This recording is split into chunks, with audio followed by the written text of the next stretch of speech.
Baik, terima kasih sebelumnya. Jadi perkenalkan nama saya Putio Pradjana dengan NIM 221510107. Yang dimana pada kesempatan kali ini saya akan membahas mengenai penyalahgunaan teknologi AI, yaitu adversarial attack dan deepfake.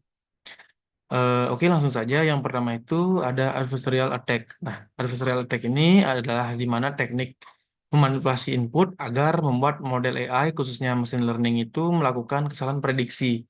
Nah, jadi biasanya itu ini akan dilakukan dengan memberikan sedikit noise atau gangguan suara mungkin, atau noise pada gambar, atau perubahan tidak terlihat yang dapat mengecoh dari sistem deteksi AI ini. Nah, jadi contoh kasus yang saya dapat itu adalah penyerangan sistem biometrik dan autentikasi digital, yang dimana serangan adversarial ini juga digunakan untuk mengecoh sistem biometrik, nah seperti pengenalan wajah. Nah, di mana dengan menambahkan pola pada gambar itu, pada gambar wajah tersebut, nah seseorang ini akan dapat membuka akses ke perangkat atau sistem yang menggunakan teknologi biometrik. Nah, misalnya itu salah satu contohnya adalah login ke smartphone atau dari aplikasi keuangan. Nah, jadi permasalahan yang timbul yang saya dapat dari kasus ini, yang pertama adalah keamanan sistem terancam. Nah, adversarial attack pada sistem biometrik ini memungkinkan pelaku melewati lapisan keamanan yang seharusnya kuat untuk membuka peluang untuk akses ilegal pada perangkat atau data pribadi. Terus yang kedua, penyalahgunaan identitas, yang dimana manipulasi data wajah dapat digunakan untuk meniru identitas seorang yang berpotensi mengakibatkan pelanggaran privasi atau kerugian finansial. Terus yang terakhir, reliabilitas teknologi berkurang. Nah, yang dimana dari permasalahan yang timbul ini akan ketergantungan pada teknologi biometrik akan menjadi masalah ketika serangan dari adversarial ini membuat sistem tidak lagi dapat dipercaya untuk mengidentifikasi individu dengan akurat. Nah, jadi dari permasalahan yang timbul ini, saya mendapat beberapa solusi untuk mengatasi dari adversarial attack ini, dari serangan adversarial, yang dimana yang pertama ada adversarial training, yang dimana di sini kita akan melatih model dengan data yang mencakup skenario serangan tersebut, sehingga si model ini akan menjadi lebih kokoh atau robust dalam, mungkin dalam bahasa gaul di komputer disebut robust, terhadap manipulasi kecil kecil pada input.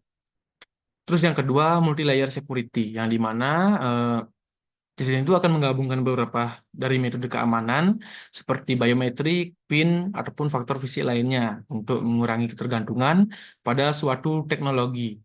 Terus yang ketiga, monitoring system, yang dimana menggunakan algoritma pendeteksi untuk monitor pola yang mencurigakan dalam input data. Terus yang keempat, pengembangan model yang lebih tahan. Nah, yang dimana di sini akan menggunakan metode baru dalam pengembangan model machine learning untuk lebih tahan terhadap manipulasi data. Nah, seperti deteksi anomali untuk berbasis AI-nya. Terus adapun yang kedua yaitu deepfake. Nah, deepfake ini adalah teknologi berbasis AI yang memanfaatkan deep learning. Nah, misalnya tuh GAN dan auto encoder. Nah, GAN ini tuh seperti halnya kayak generatif adversarial network. Ini tuh berada pada bagian deep learning-nya.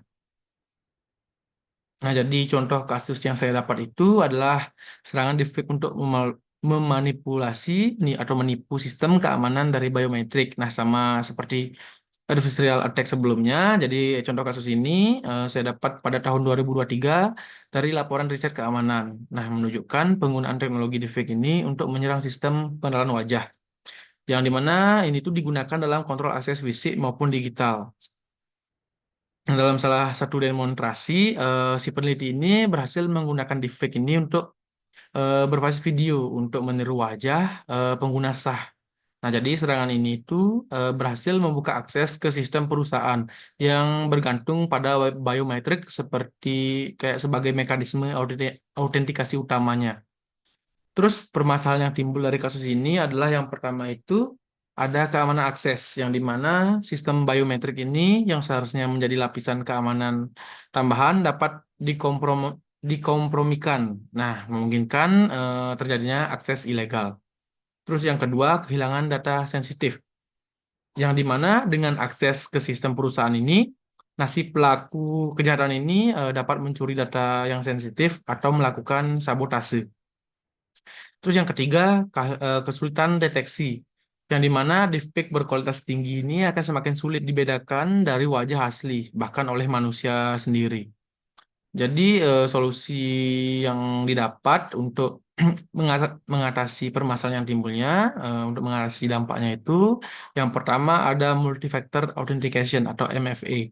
Nah, yang dimana akan ada kombinasi biometrik dengan faktor lain. Nah, seperti halnya token fisik atau kata sandi untuk memperkuat sistem keamanan tersebut. Terus yang kedua, pendeteksian deepfake, yang dimana implementasi algoritma berbasis AI ini yang dapat menganalisis pola mikroekspresi atau pixel yang tidak wajar dalam gambar atau video. Terus yang ketiga, verifikasi langsung, yang dimana menambahkan lapisan verifikasi dinamis itu untuk meminta pengguna melakukan gerakan tertentu yang sulit ditiru oleh kejadian deepfake tersebut. Terus yang terakhir ada peningkatan audit keamanan, yang dimana melakukan audit rutin pada sistem biometrik ini untuk memastikan mereka tahan terhadap serangan berbasis deepfake.